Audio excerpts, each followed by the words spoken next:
اعوذ باللہ من الشیطان الرجیم بسم اللہ الرحمن الرحیم۔ السلام علیکم ورحمۃ اللہ وبرکاتہ۔ امید کرتی ہوں آپ سب لوگ خیریت سے ہوں گے، زندگی پرسکون پر اطمینان اور ایمان بالخیر گزر رہی ہوگی۔ حضرت آدم علیہ السلام کا ذکر جاری تھا، اور پچھلے لیکچر میں، پچھلی ویڈیو میں ہم نے حضرت آدم علیہ السلام کی پیدائش کو لے کے بہت سے پوائنٹس ڈسکس کیے، اور ہم نے جانا کہ حضرت آدم ہم سب کے جو باپ ہیں، دنیا میں کیسے تشریف لائے، اور اللہ تعالیٰ نے ان کو کیسے پیدا کیا، کس طرح کی مٹی سے پیدا کیا، اور وہ کس جگہ سے مٹی لی گئی اور کس جگہ پڑی رہی، اور جب آپ نے پہلی دفعہ آنکھ کھولی تو اس وقت کیا صورتحال درپیش تھی فرشتوں کو اور حضرت آدم علیہ السلام کو۔ اگر آپ نے وہ لیکچر نہیں سنا تو آپ اسی پلے لسٹ میں جا کے وہ لیکچر دیکھ سکتے ہیں، اور میں اوپر ببل میں بھی، کارڈ میں بھی وہ لنک ڈال دوں گی اس لیکچر کا۔ بہرحال آج کے لیکچر میں ہم نے حضرت آدم علیہ السلام کے تعارف سے ریلیٹڈ ہی آگے چلیں گے۔ ہم نے اب تک پڑھا کہ حضرت آدم علیہ السلام اللہ کے نبی ہیں، اور سب سے پہلے انسان بنا کے ظاہری طور پہ جو اس دنیا میں بھیجے گئے وہ حضرت آدم علیہ السلام ہیں۔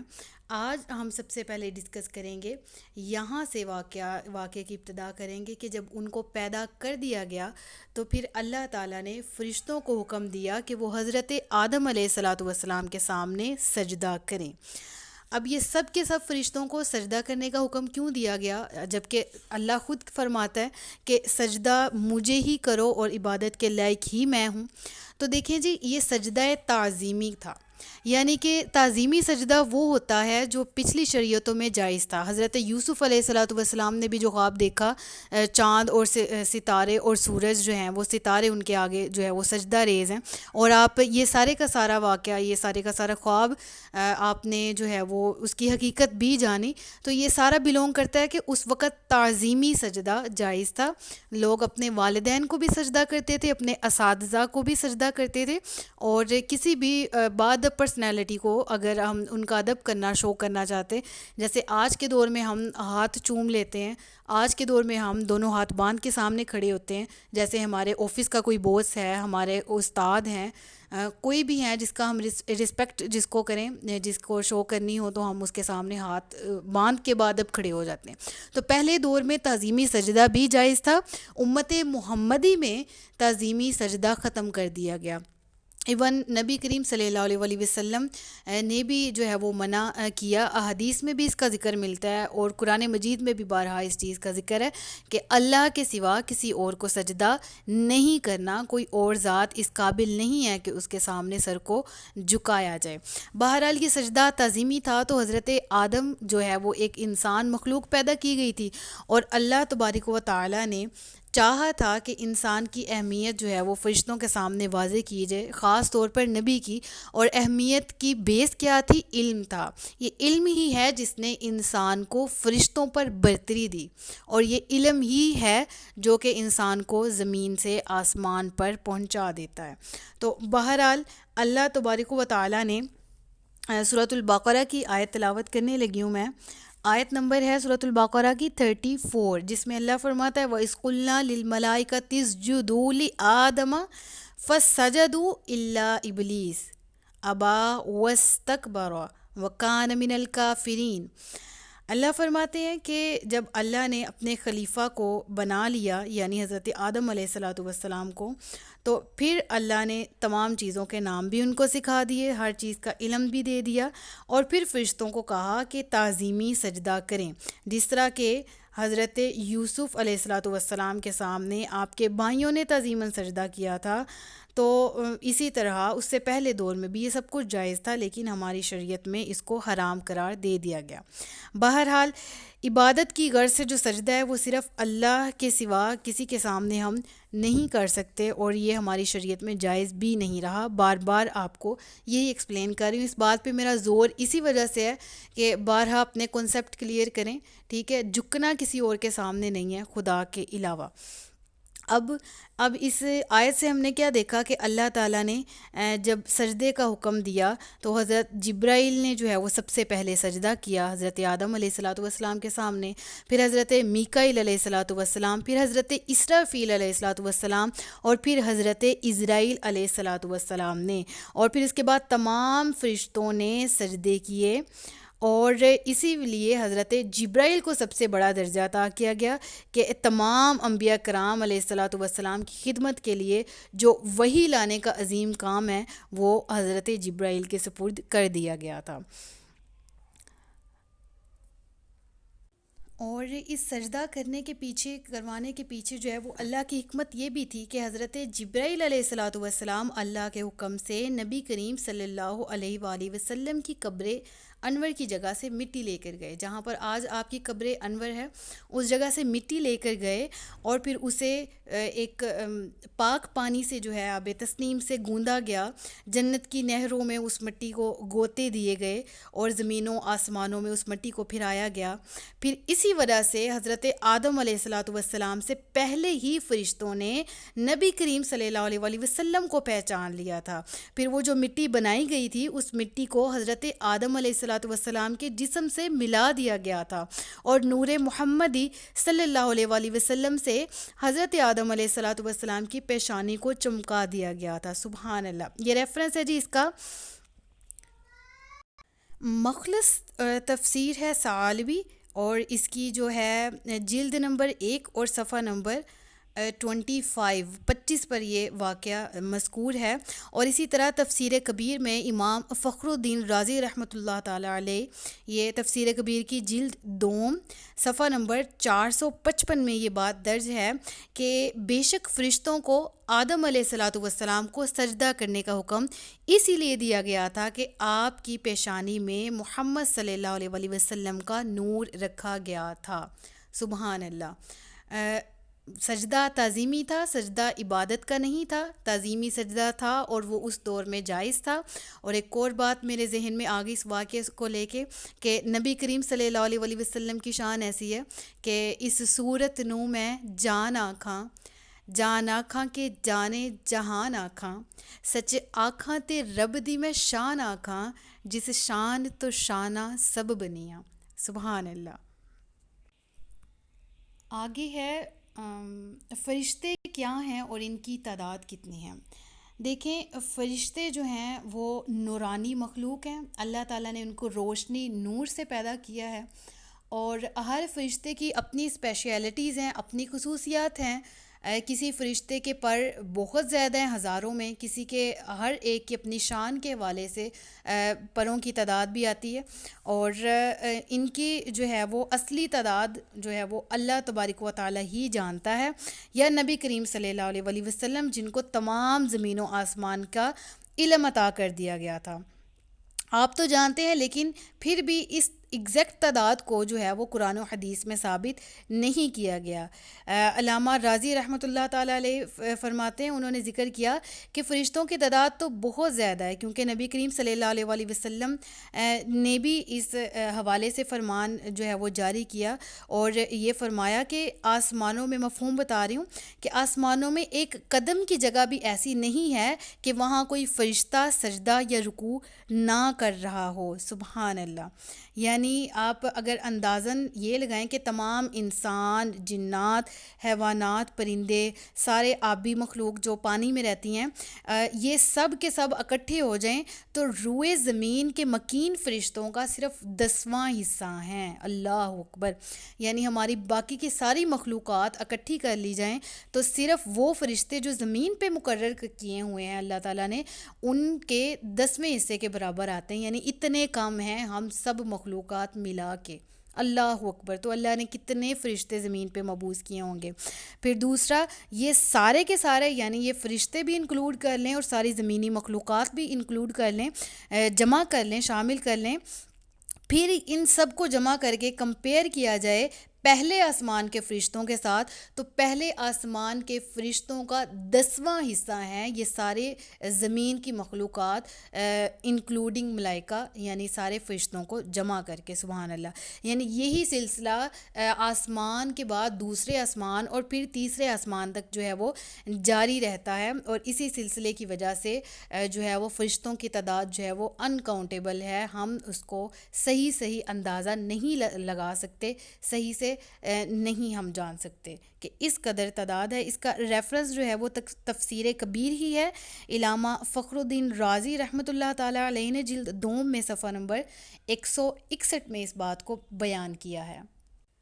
اور فرشتوں کی تعداد کے بارے میں جو اور یہ ان کی یہ مخلوق کیا ہے، ان کی حقیقت کیا ہے، انشاءاللہ اس پہ علیحدہ سے ڈیٹیلڈ ویڈیو بھی بناؤں گی جس میں ساری چیزیں کلیئر ہوں گی اور آپ کو کوئی کنفیوژن نہیں رہے گی۔ بہرحال حضرت آدم کا واقعہ جو ہے ہم ڈسکس کر رہے تھے، تو اگلی جو ہے وہ پوائنٹ ہے ابلیس جو ہے وہ کون تھا اور یہ تکبر کی وجہ سے کیسے مردود ہو گیا۔ تو دیکھیں سب سے پہلے کہ ابلیس جو ہے اس کو کیوں سوال ذہن میں اٹھتا ہے کہ جو ابلیس ہے اسی کو کیوں سجدہ کرنے کا حکم دیا گیا، کیونکہ یہ تو جن ہے اور سجدہ کرنے کا حکم تو فرشتوں کو دیا گیا تھا، تو یہ جن ہونے کے باوجود اس کو کیوں حکم دیا گیا؟ تو سب سے پہلی بات تو یہ ہے کہ جو ابلیس ہے یہ بہت زیادہ عبادت گزار تھا اور مردود ہونے سے پہلے یہ فرشتوں میں بھی زیادہ مرتبہ اور مقام کا حامل تھا۔ اس نے بہت زیادہ اللہ کی عبادت کی تھی، جس کی وجہ سے اس کو یہ مرتبہ دیا گیا تھا کہ یہ فرشتوں میں ہی داخل ہو جاتا تھا، یعنی اس کو جو ہے وہ فرشتوں کی جماعت میں ہی شامل کیا جاتا تھا، اور ویسے ہی احکامات جو ہیں وہ اس پر جاری ہوتے تھے۔ بہرحال ابلیس کا جو اور فرشتوں کا یہ دو میں علیحدہ سے لیکچر اپلوڈ کروں گی، وہ آپ نے ذہن میں رکھنے ہیں، دیکھ لیجئے گا انشاءاللہ کچھ ہی دنوں تک، کہ جس میں ڈیٹیلڈ انٹروڈکشن ہو جو ہے وہ ابلیس کا، کہ اس کا پرانا نام کیا تھا مردود ہونے سے پہلے، اور پھر اس کے کتنے نام تھے، ہر آسمان پہ اس کو کن ناموں سے پکارا جاتا تھا، اور یہ تکبر اور فخر اور غرور کرنے سے پہلے اس کی کیا تھی اور اس کے بعد اس کی کیا اوقات ہو گئی، اور کس طرح یہ جو ہے وہ لعنت کیا گیا اور کس طرح یہ لعنتوں میں شمار ہوا۔ تو بہرحال اس نے تکبر کس بات پہ کیا؟ جو سورۃ الاعراف ہے اس میں اللہ تعالیٰ جو ہے وہ فرماتے ہیں کہ جب اس کو کہا گیا کہ تم نے تکبر جو ہے تمہاری وجہ کیا ہے، تم نے سجدہ نہیں کیا، تو اس نے کہا انا خیر منہ خلقتنی من نار وخلقتہ من طین، اس نے کہا میں اس سے بہتر ہوں، جو ابلیس ہے اس نے کہا میں آدم سے بہتر ہوں کیونکہ تو نے مجھے آگ سے پیدا کیا ہے اور اسے مٹی سے پیدا کیا ہے۔ تو شیطان جو ہے وہ اس نے یہ ایکسکیوز دے کے جو ہے وہ اپنے آپ کو اللہ کے سامنے جو ہے وہ گرا لیا، یعنی مرتبہ مقام سارا کچھ جو ہے اس پہ پانی پھر گیا اور وہ لعنت کیے ہوں میں سے ہو گیا۔ تو اس نے کہہ دیا کہ میں سجدہ نہیں کروں گا، حالانکہ اللہ نے حکم دیا تھا، تو پھر اللہ تبارک و تعالیٰ نے بھی کہہ دیا فَاخْرُجْ مِنْهَا فَإِنَّكَ رَجِيمٌ وَإِنَّ عَلَيْكَ اللَّعْنَةَ إِلَىٰ يَوْمِ الدِّينِ، تم جنت سے نکل جاؤ، تو مردود ہے اور بے شک قیامت تک تم پر لعنت ہے۔ اور یہ سورۃ الحجر ہے، اس کی آیت میں نے تلاوت کی ہے، اور آیت نمبر 35 ہے یہ جس کو میں نے پڑھا ہے۔ تو یہ دیکھیں سال ہا سال عبادت کرنے والا، اللہ کا قرب رکھنے والا، ایک نبی کی شان میں گستاخی کرنے سے ایک لمحے کے لیے مردود ہو گیا۔ دیکھیں ایک تو اس نے اللہ کا حکم نہیں مانا، دوسرا اس نے اللہ کے نبی کی شان میں گستاخی کی، تو اللہ نے ایک اتنی لمبی عبادت اور ریاضت کو ایک لمحے میں اللہ نے اس کو مردود کر دیا، سب کو اگنور کر کے، اور سب کو جو ہے وہ اس کے وہ باتیں ہیں جو عبادتیں ہیں ان سب کو ضائع کر دیا، صرف اس وجہ سے کہ وہ اللہ کا نافرمان اور نبی کا گستاخ تھا۔ تو اس سے دیکھ لیں کہ اندازہ لگائیں کہ جنت سے بھی نکال دیا گیا، اور اللہ کہتا ہے کہ قیامت تک یہ شخص لعنتوں کا مستحق ہے۔ تو اللہ تعالیٰ ہمیں اس لیسن سے دو باتیں اب تک ہم نے سیکھی، ایک یہ تکبر کتنی بری بلا ہے، شیطان کے پاس تو اتنی عبادت تھی لیکن وہ اتنی عبادت کے باوجود تکبر کر کے کہاں تک آ گیا، تو ہم اندازہ لگائیں ہماری تو عبادت بھی اتنے ہزار سال کی نہیں ہے، ہم لوگ جو ہیں وہ عبادت بھی ویسے نہیں کرتے، اور ہم لوگوں کی 5 نمازیں وہ بھی پوری نہیں ہیں، نہ ہم حقوق اللہ میں پورے ہیں، نہ حقوق العباد میں. تو اندازہ لگائیں کہ پھر جب اس کے باوجود ہم تکبر کریں تو ہمارے اعمال کا کس قدر برا حال ہوگا، نامہ اعمال کا، اور ہماری نیکیاں کس قدر کم ہوں گی. ایک چیز ہم نے یہ سیکھی کہ تکبر نہیں کرنا، جو کہ مردود کر دیتا ہے، اللہ کو جو ہے وہ بالکل ناپسند ہے، جس میں ساری آپ کی عبادت جو ہے وہ ضائع ہو جاتی پچھلی. اور دوسرا ہم نے یہ سیکھا کہ ہم نے اللہ کے فرما بردار اور اللہ کے نبیوں کی شان میں گستاخی نہیں کرنی، ان کا بھی ادب کرنا ہے. گستاخی کسی بھی فارم میں ہو سکتی ہے. ہم آج کل جو ہیں وہ بہت سے فتنے نکلے ہوئے ہیں جو منہ اٹھا کے پل بھر میں نبی کریم صلی اللہ علیہ وآلہ وسلم کی شان میں بول دیتے ہیں. اور اس کے علاوہ بھی، اور میں صرف اتنا ڈسکس کرنا چاہوں گی کہ جان ہے وہ جہان کی، جان ہے تو جہان ہے. تو میرے نبی کا تعارف کبھی بھی ایسے نہ کروائیں کہ وہ بشر تھے اور وہ بشر ہیں اور وہ اس دنیا میں نہیں ہیں وغیرہ. میرے نبی کی شان میں بات کرنے کے لیے نہ تو ہمارے پاس الفاظ ہیں نہ زبان ہے. بس اتنا کہیں گے کہ اللہ کے بعد بعد از خدا بزرگ توئی، قصہ مختصر. اللہ کے بعد جو بزرگ ترین ہستی ہیں، ہم بات ہی یہاں پر ختم کرتے ہیں کہ وہ ہمارے رسول صلی اللہ علیہ وآلہ وسلم ہیں، جو ہمارے اعمال پر بھی حاضر و ناظر ہیں، جو بے شک اللہ تعالیٰ نے ان کو گواہ بنایا امتوں پر، اور گواہ وہی ہوتا ہے جو حاضر ہوتا ہے. تو ہم مانتے ہیں اپنے نبی کریم صلی اللہ علیہ وآلہ وسلم کو برحق نبی. ہم جانتے ہیں ان کو کہ وہ بشر ہونے کے ساتھ نور بھی ہیں، جو بشر کا لباس اوڑھ کے دنیا میں تشریف لائے تاکہ لوگوں کا جو ہے وہ لوگوں کے درمیان رہ سکے اور انہیں بتا سکے کہ انسان ہو کے بھی ایک کامل درجہ کیسے پایا جا سکتا ہے. تو ہم نے نبیوں کی تعظیم کرنی ہے اور اللہ کا حکم ماننا ہے. یہ اب تک ہم نے پڑھا. ایسا نہیں ہے کہ ہم نے تکبر کر کے اور انبیاء کی شان میں گستاخی کر کے مردود ہونا ہے. اللہ ہمیں ایسے ہونے سے بچائے اور اللہ تعالیٰ اپنی رحمت میں ہمیں خاص کر لے. اب آگے بات آتی ہے شیطان کی درخواست منظوری کی. اس نے درخواست کیا کی جب وہ مردود ہو گیا، جنت سے نکالا جانے لگا تھا، تو اس نے کہا قال انظرنی الی یوم یبعثون قال انک من المنظرین قال فبما اغویتنی لأقعدن لهم صراطک المستقیم. بولا مجھے فرصت دے اس دن تک کہ لوگ اٹھائے جائیں. تو اللہ نے فرمایا تجھے مہلت ہے. پھر بولا تو قسم اس کی کہ تو نے مجھے گمراہ کیا، میں ضرور تیرے سیدھے راستے پر ان کی طاق میں بیٹھوں گا، اور پھر ضرور میں ان کے پاس آؤں گا، اور ان کے آگے اور ان کے پیچھے اور ان کے دائیں اور ان کے بائیں اور ان میں سے اکثر لوگ اور ان کے بائیں سے، اور تو ان میں سے اکثر لوگوں کو شکر گزار نہیں پائے گا. اب یہ گفتگو تھی شیطان کی اللہ کے ساتھ. تو اگر آپ کو سمجھ آ گئی ہے صرف اتنی سی بات کی، تو ذرا لمحے بھر کے لیے شرمندگی محسوس کریں کہ وہ شیطان کیا کہہ رہا ہے. اللہ کو کہتا ہے کہ مجھے مہلت دے. اللہ کی طرف سے مہلت دے دی گئی. اس نے کہا قیامت کے دن تک مہلت دے، اللہ نے دی. اور پھر اس نے کہا کہ میں جو ہوں وہ صرف ان لوگوں کو بھی جس طرح تو نے مجھے مردود کیا ہے، میں اپنے ساتھ دوسرے لوگوں کو بھی جہنم میں لے کے جاؤں گا، اور وہ اسی آدم کی اولاد ہوگی. اور میں ضرور ان کی طاق پہ بیٹھوں گا، ان کے دائیں بائیں، ان کے آگے اور ان کے پیچھے سے. تو ہر جگہ سے ان پر وار کروں گا، ان کو وسوسے دوں گا. تو شیطان نے صرف یاد رکھیں 4 سمتوں کا نام لیا: آگے، پیچھے، دائیں اور بائیں.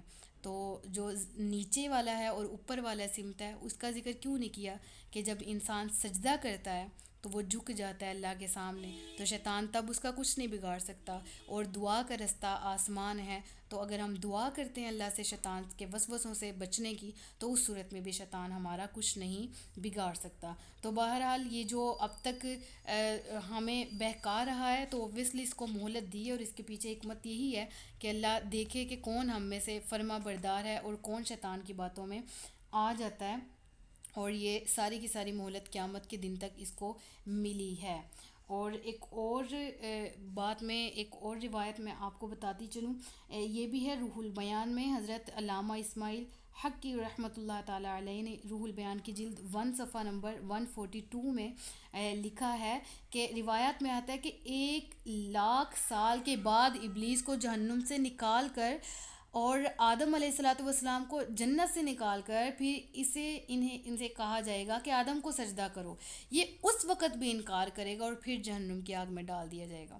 یعنی اللہ کی رحمت دیکھیں کہ بروز قیامت جب جہنم میں سب ڈال دیے جائیں گے ابلیس اور اس کے پیروکار، پھر تقریباً 1 سال 1 لاکھ سال بعد اسے دوبارہ موقع دیا جائے گا کہ اب سجدہ کر دو، اب تمہاری جان چھوٹ جائے گی، لیکن وہ اس وقت بھی جو ہے وہ اپنے تکبر اور انا میں جو ہے وہ یہ بخشش کا موقع گوا دے گا۔ استغفر اللہ۔ اگلی بات ہے جی حضرت حوا علیہ الصلوۃ والسلام کی پیدائش۔ تو حضرت آدم علیہ الصلوۃ والسلام جب جنت میں رہتے تھے تو آپ کا کوئی ہم جنس نہیں تھا، کیونکہ فرشتے جو ہیں وہ علیحدہ جنس کے تھے، نورانی مخلوق تھے، تو آپ جنت میں جو ہے وہ بالکل اکیلے تھے۔ تو آپ کا دل لگانے کے لیے اللہ تعالیٰ نے جب آپ پر نیند کو مسلط کر دیا، اور جب آپ پر نیند مسلط ہو گئی، آپ سو رہے تھے، تو اللہ نے آپ کے سینے میں بائیں جانب سے جہاں پر دل موجود ہے وہاں سے ایک پسلی لی، اور اس پسلی کو نکال کے جو ہے حضرت حوا علیہ الصلوۃ والسلام کو اس پسلی سے پیدا کیا۔ تو جب آپ بیدار ہوئے تو آپ نے اپنے سر کے پاس دیکھا کہ حضرت حوا علیہ الصلوۃ والسلام بیٹھی ہوئی ہیں۔ تو آپ نے پوچھا کہ کون ہو؟ تو انہوں نے کہا میں عورت ہوں۔ پھر آپ نے کہا کہ تمہیں کیوں پیدا کیا گیا ہے؟ تو انہوں نے عرض کی، حضرت حوا نے جواب دیا، تاکہ اے آدم علیہ الصلوۃ والسلام آپ مجھ سے سکون حاصل کروں۔ یعنی کہ اللہ تعالیٰ نے عورت کو مرد کے سر کی دماغ کی ہڈی سے کیوں نہیں بنایا؟ سوال اٹھتا ہے نا، یا جسم کے کسی اور حصے سے ہڈی لے لیتے، پاؤں میں سے لے لیتے، ہاتھ سے لے لیتے، سر سے لے لیتے، یہ صرف پسلی ہی کیوں لی گئی؟ دل کے قریب سے ہی کیوں ہڈی اٹھائی گئی؟ دیکھیں حکمت اس کے پیچھے سبحان اللہ، کہ اگر پاؤں سے ہڈی لی جاتی اور پھر اس سے بنایا جاتا عورت کو، تو مرد ہمیشہ عورت کو عزت ہی نہ دیتا، پاؤں کی جوتی کے برابر رکھتا۔ اگر سر سے لی جاتی تو عورت جو ہے وہ مرد کے سر پہ ہی سوار رہتی، مرد جو ہے وہ اسے اپنے سر پہ سوار رکھتا کہ یہ پتہ نہیں کیا چیز ہے۔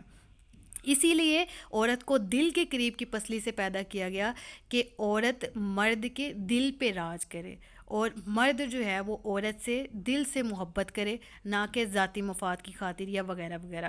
تو یہ اسی وجہ سے، یہی ریزن کی وجہ سے اللہ تعالیٰ نے نکاح میں بھی برکت رکھی ہے کہ جب نکاح ہوتا ہے تو اس سے پہلے دو اجنبی جو ہوتے ہیں وہ آپس میں بالکل نہیں جانتے ایک دوسرے کو، لیکن نکاح کے بعد کس طرح ان میں محبت اور انسیت جو ہے وہ پیدا ہوتی ہے، یہ اسی وجہ سے ہے کہ عورت جو ہے وہ مرد کی پسلی سے پیدا کی گئی۔ تو فرشتوں نے حضرت آدم کے علم کا امتحان لینے کے لیے پوچھا یہ کون ہے؟ تو آپ نے فرمایا یہ عورت ہے۔ پھر فرشتوں نے پوچھا اسے امرأتن کیوں کہتے ہیں؟ امرأتن عربی ہے عورت کی، ٹھیک ہے، تو امرأتن کیوں کہا جاتا ہے؟ تو آپ نے فرمایا چونکہ یہ مرأہ مرد کی عربی ہے، ٹھیک ہے، تو مرأہ سے بنی ہوئی ہے، تو یعنی مرد سے ہی بنی ہے، تو اس لیے جو ہے اس کو امرأتن کہا جاتا ہے۔ پھر انہوں نے سوال کیا کہ اس کا نام کیا ہے؟ تو حضرت آدم نے فرمایا کہ اس کا نام حوا ہے۔ پھر فرشتوں نے پوچھا کہ اس کا نام حوا کیوں رکھا گیا؟ تو آپ نے کہا کہ زندہ چیز کو حی بولا جاتا ہے، تو یہ بھی زندہ سے پیدا ہوئی ہیں، یعنی حضرت آدم سے ہی پیدا ہوئی، حضرت آدم زندہ تھے، تو اس لیے ان کا نام جو ہے وہ حوا رکھا گیا ہے، سبحان اللہ۔ اور روایت ہے جی، یہ روح المعانی میں حضرت علامہ محمود روح المعانی کی جلد نمبر 1 صفحہ نمبر 233 اور 234 میں یہ درج کرتے ہیں کہ روایات کے مطابق حضرت حوا کی پیدائش جو ہے وہ فرشتوں کے سجدہ کرنے کے بعد جنت میں ہوئی تھی، اور دوسری روایات کے مطابق حضرت آدم کا جسم جو ہے وہ زمین پہ تیار کیا گیا اور اس کی روح کو بھی زمین میں ہی داخل کیا گیا، اور حضرت حوا کی پیدائش بھی زمین پر ہی ہوئی، اور پھر ان دونوں کو جو ہے وہ جنت میں لے کر جایا گیا۔ تو حضرت آدم اور حضرت حوا کو اس طرح پیدا کیا گیا کہ اللہ نے آدم کو جو ہے وہ بغیر ماں باپ کے، اور حضرت حوا کو بھی بغیر ماں باپ کے جو ہے حضرت آدم کی دل کی قریب جو ہے وہ پسلی اس سے پیدا کیا۔ حضرت آدم اور حوا کی شادی جو ہے اس کا اور ذکر تھوڑا سا کر لیتے، تھوڑا سا حق مہر کا بھی۔ تو ان کی شادی کیسے ہوئی تھی اور پھر حق مہر کیا تھا؟ دیکھیں حضرت حوا کو جب پیدا کیا گیا تو حضرت آدم علیہ الصلوۃ والسلام کا قلبی میلان، دل چاہا کہ ان کی طرف ہاتھ بڑھائیں، دست محبت بڑھائیں۔ تو جب آپ نے ان کو چھونا چاہا، ان کے قریب جانا چاہا، تو فرشتوں نے کہا آدم ٹھہر جاؤ، پہلے مہر ادا کرو۔ تو آپ نے فرمایا وہ مہر کیا ہے؟ تو فرشتوں نے جواب دیا وہ مہر یہ ہے کہ تم نبی کریم صلی اللہ علیہ وآلہ وسلم پر درود پڑھو۔ سبحان اللہ، کتنا ہی عظیم مہر ہے، ٹھیک ہے۔ روایات جو ہے وہ مختلف ہیں، حاشیہ جلالین کے صفحہ نمبر 8 میں یہ بات درج ہے کہ ایک روایات میں 3 دفعہ اور ایک روایت میں 17 مرتبہ درود پاک پڑھنے کا حکم دیا گیا، یعنی مختلف روایات ملتی ہیں۔ یعنی اس بات پر اتفاق ہے کہ حضرت آدم علیہ الصلوۃ والسلام نے جو حق مہر دیا تھا بی بی حوا کو، وہ نبی کریم صلی اللہ علیہ وآلہ وسلم پر درود پاک ہی تھا، تو آپ نے درود پڑھا اور فرشتوں کی گواہی میں جو ہے ان کا نکاح ہو گیا تھا۔ سبحان اللہ، کتنی پیاری بات ہے نا ویسے۔ بہرحال اللہ تعالیٰ ایسے ہی جو ہے وہ نیک جوڑے زمین پہ بھی ملائے، اس کے صدقے سے تمام لوگوں کے نیک اور اچھے نصیب کرے، اور جو شادی شدہ ہیں ان کو بھی خوش رکھے، ایک دوسرے سے اولاد نرینہ عطا کرے، اور جو نہیں ہیں ان کو بھی اچھے پیئر اللہ تعالیٰ اسی صدقے سے دے دے، آمین ثم آمین۔ تو اللہ تبارک و تعالیٰ نے حضرت آدم اور حضرت حوا کی شادی پھر اس طرح ہوئی، اس طرح نکاح ہوا اور اس طرح حق مہر درج ہوا، اور پھر یہاں تک اس واقعے کو سٹاپ کرتے ہیں۔ جزاک اللہ خیرا کثیرا وما علینا الا البلاغ المبین۔ اگلے لیکچر میں پھر ہم پڑھیں گے کہ حضرت آدم علیہ الصلوۃ والسلام نے جنتی درخت کا پھل کیوں کھایا تھا، اور کہاں سے وہ سلسلہ شروع ہوا، اور کیسے آپ زمین پر اترے۔ اور یہاں تک آج کے لیکچر کا اختتام کرتے ہیں۔ اپنا خیال رکھیے گا، اپنے سے زیادہ دوسروں کا۔ تاجدار ختم نبوت زندہ باد، پاکستان ہمیشہ زندہ باد۔ السلام علیکم ورحمۃ اللہ وبرکاتہ۔